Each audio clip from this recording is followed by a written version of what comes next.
Hello, welcome to my channel. My name is Lizette Zambrano and this is Happy Night Project. So, gusto kong i-share sa inyo kung ano ba ang experience ko shopping and selling secondhand items here in BKK. So, how many of us have tried it?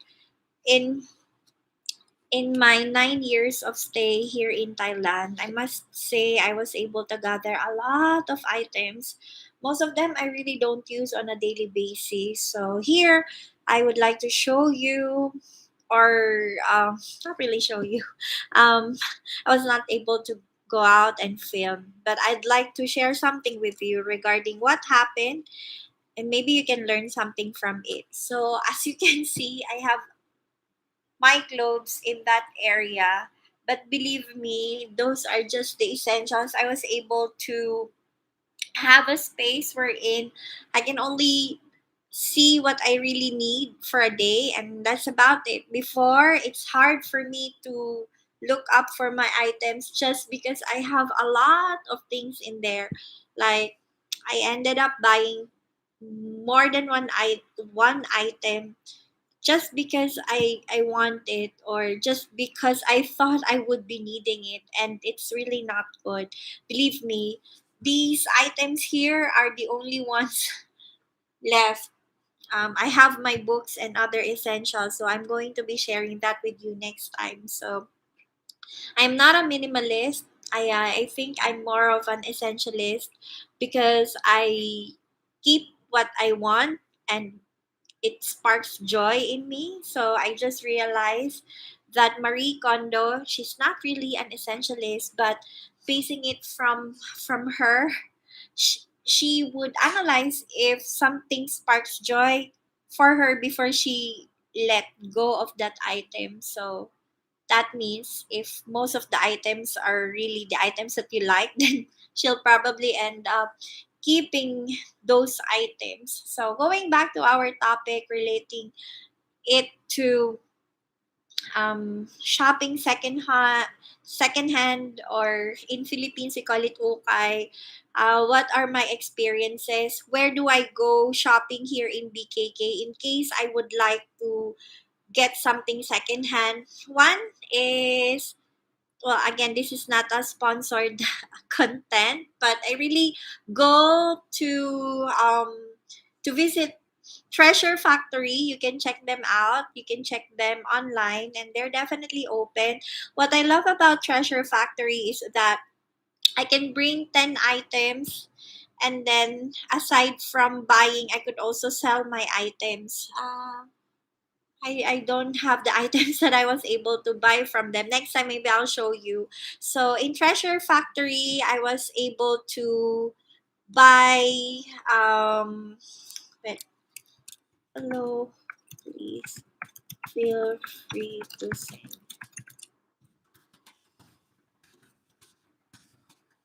Okay, thank you for watching. I cannot see who you are, but just please send me a message so I could read you properly. So going back, so it's Treasure Factory. Pros and cons. Pros, they're situated in easy to access locations, normally near the BTS. My favorite one is in Prakanong Station because it's near my home. It's just one ride away. And the next one, why I love them, next one is that they're clean. When I say clean, I mean it well because they are, or they are because there are several branches. Ano yung puno? There are several locations na nag-handle sa kanila, and most of them are Japanese. So very clean, very organized. All the hair accessories, all the electric stuff, stove pots, they have it. Dresses, pants, trousers, shoes, and bags, they have it. Designers, whatnot, they got it. So I like Treasure Factory. And selling, I tried selling my clothes and dresses, scarves that I really don't use. Some items that are new and I was not able to use with tags on, I was able to sell. Pros and cons. Pros, I can buy cheap items in very good quality. But if I'm going to sell something low baller, no, I'm not trying to badmouth anyone, but just in case, for example, you bought a piece of clothing for, let's say, 1,500 baht, you have the tag on, and they might just be buying it from you for like 200, 170, could be even lower than that, 20 baht. So do you think it's worth it if it's an emergency and you really don't need it, and you think you can afford to lose something like 1,500 baht and exchange it for about 20 baht in cash? Go for it. But if not, seriously keep your things, or sell it yourself. Because let's admit it, there are several factors why they have to charge it like that. Of course, they're paying the location, they're paying their people, and they're doing the maintenance and so forth and so on. And I cannot expound on the economics. So I don't want to bombard you with any lectures. So yun yung first one. Next one is Tokyo Joe. Tokyo, like Tokyo, Japan, and Joe. For some reasons, these Japanese run secondhand stores are quite popular. I'm just guessing. This is not really according to any research, but just my my my my guess is that um it's because there's a lot of Japanese around the area, and probably they like to tidy things up or not harm the environment. I'm not sure. So they have one place to go and then just sell, buy and sell or something. So yeah, I mean that's Tokyo Joe, and the first one is Treasure Factory. Now another one is Tokyo Joe. Another thing that I love in terms of vintage, because I love vintage fashion and vintage clothing. Yeah, they're pretty much the same. So vintage items, I like unfashion. That's unfashion. That's in Ekamai. It's a very high end type of ukay, or very high end type of vintage shopping, because everything is very well curated, but it's quite pricey. For example, one loafer could cost you around 3,000 baht just because it's Salvatore um or Celine or bag or Louis Vuitton or something. I'm not really good with pronunciation, so forgive me. I'm not into those things. So, but what I like in that store is that Unfashion has a very good selection in terms of the design, and I love something 60s or something 50s. I could find it there. Or if I want to get those flowy dresses, it's not really a dress shop, but I could find something like that, and I could find a good leather bag for 1,000 baht or up.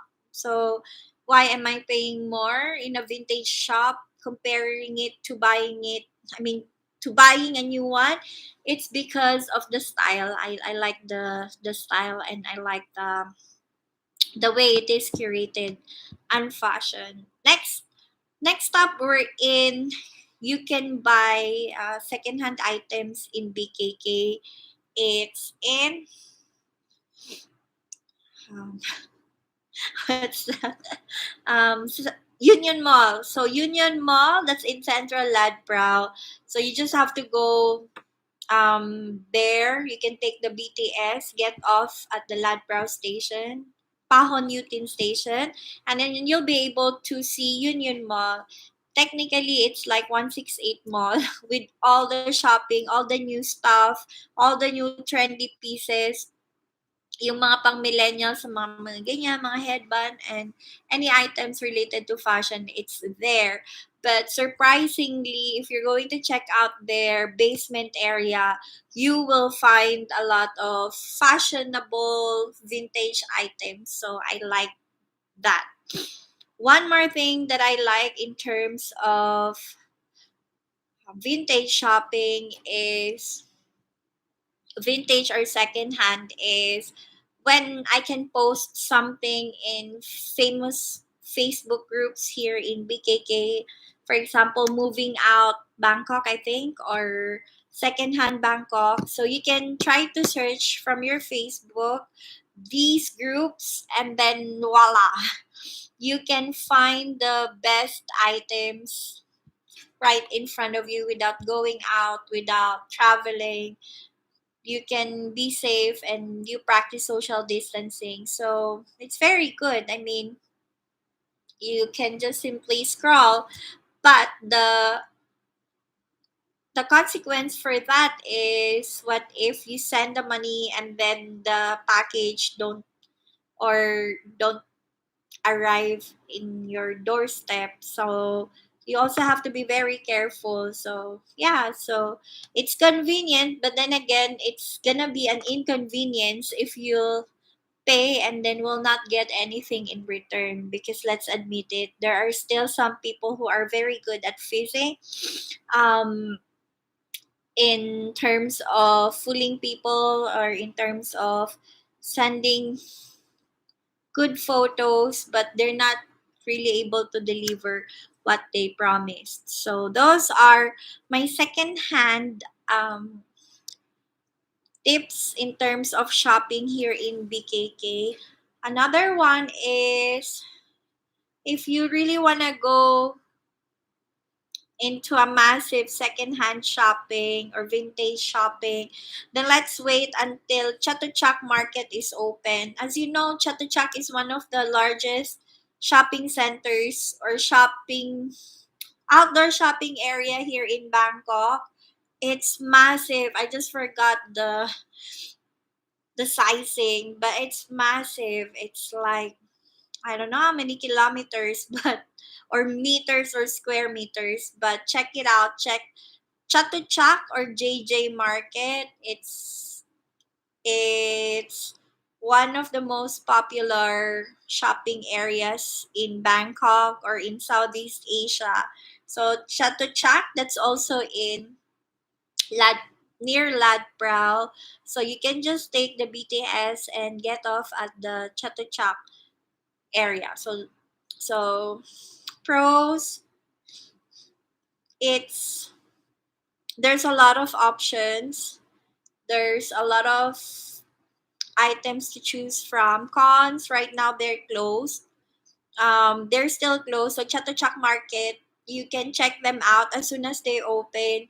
I really admire the way the items are curated, and it's just sad that because of the pandemic, it has closed down. I mean, majority of the shops, around 80%, but I think it's good if we can support them the moment that, everything's open up. I think it's open, but you still have to try, check out the location, and that's about it. So yeah, so pros and cons. Pros, it's easy to go there because of the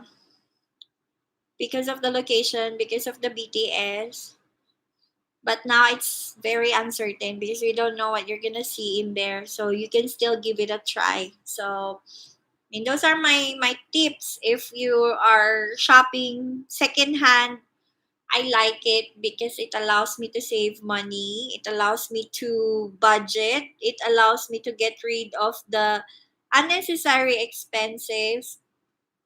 But at the same time, if I'm going to do secondhand shopping, I need to make sure that I have a list of the items that I should be getting, so that I don't walk away and and become a victim of these items, of these nice clothes or nice bags or anything nice. So the goal is to let go, not to get more. Okay, always remember that.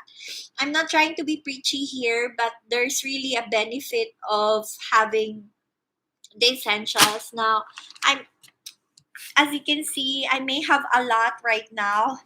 It may look like I have a lot, but to be honest with you, it's easy for me to see what I really need. Like, I have my small bookshelf here, my drawer with all my essential items, like as a girl, all my headbands and all that. And next time I'm going to do a quick room tour. I just can't do it because I'm using my laptop just so I could do some live since I'm still not eligible for the mobile live. So I would like to commit in this vlog, and hopefully I can get your support by hitting the notification button and hitting the like or the subscribe or even the share button if you think that whatever I'm saying resonates with you, or it's something that you think is valuable, or you can get any good information from the contents that I'm sharing. So please do give me a follow. Ayan. So we're growing, and I'm really happy that we started from zero and now we are at 200. So good job everyone. Thank you so much for the support. I really appreciate it. So going back to our topic about secondhand shopping, so I really like it. But if you're selling, make sure that you clean your stuff, sanitize before selling anything, so you don't have to worry about your customer or any feedback. What I do is I prepare it ahead of time, and then I spray some good cologne, or wait, let me just check if I have it. I have my room spray.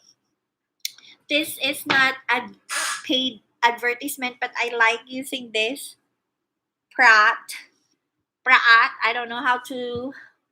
It's for scented space. It allows me to really like have the smell of the ocean. This is called, I think this is called the ocean scent or something. So what I do is, although this is used for scented place like this, like,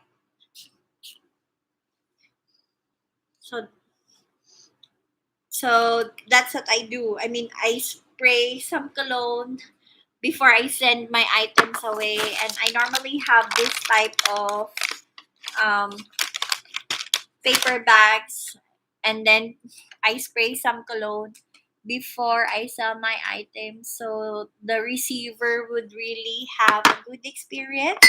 But even if it's a second hand item, then it's really something that is not a junk or something that they could still use, and it's something full of love. So anything that you need to send to another person, always remember that part of you, part of the memories of wearing that piece of clothing will be out. But when you hand it to someone, give them a new experience. So that's what I can share. Hopefully you were able to get something out of what I'm trying to say. But basically, it's just the shopping, secondhand shopping in Bangkok. So you might ask me, so Liz, what about if I sell it myself? Is it better? Yes, it is better. Um, the return is higher. I mean, you may not be able to get the same amount of what you paid for when it was new, but then again, it's better to sell it yourself if you're selling it secondhand, because you can control the price, and then people that will get your item could be within your circle or your friends. So it's like selling a car, right? I mean, the first people were that you could sell your car could be like, I remember my father, he sold it to my uncle. So at least we could still see our first car. So until now it's still working. So it's something like that. When you're selling something secondhand, it's up to you. When you're selling by yourself, marketing it yourself, and not renting any space, but you're only using the social media as your particular space, then I think it's nice. Now today I will not mention the name of the shop, but I think I sold about 8 pieces. Now, to be honest, it was a very low ball, but thinking that I really won't be using those items anymore, then I'm good to go, because most of them are like scarves or like trinkets that I no longer wear. And you know what? They bought the item for like 5 baht per item. So could you just imagine? I mean, the expense of going to that place could have was not. I cannot even put the right word in it. I don't want to sound like toxic or anything, but just imagine, like, it was not even enough for my transportation, my grab or something. So, but was the good thing is I was able to let go, but the negative side of it is that it was a very low ball. But anyway, it happened. I was able to let go of it. So think about it. If you're okay with someone paying 5 baht or 10 baht for the item that you have, and then you definitely paid a lot more than that, way more than that, then it could probably be a no go for you to sell it secondhand to a shop. Probably it's better that you do it yourself, right? So yun. I mean, those are the things that I'd like to share with you. Thank you so much for watching. And again, my name is Lizette Zambrano. And whatever it is that you're doing, just keep on thriving. I mean, I've started this vlog 7 years ago, but I just realized that it's just sitting there. And so 3 or 4 months ago, I have decided to really commit on it. But it has only been this week that I'm really trying to do some live videos and some content or stories that I really want to share to my audience and be committed to it. So here, I am doing it, and let's see how far we can go from this moving forward. So this has been Lizette, and this is your Happy Night Project. Do follow us on Instagram at Filipina Expat, and Facebook page. We have Happy Night Project on Facebook. And don't forget to like, subscribe, leave a comment down below if you would like to say anything or any topic that you'd like me to cover next time about sustainability, about my stay in Thailand, anything that you'd like to know, or perhaps give me an idea about what topic would be best for you, or do you think would be best for me to talk about. So that's it. Keep safe and thank you very much for watching. Ingat kayo. Bye-bye.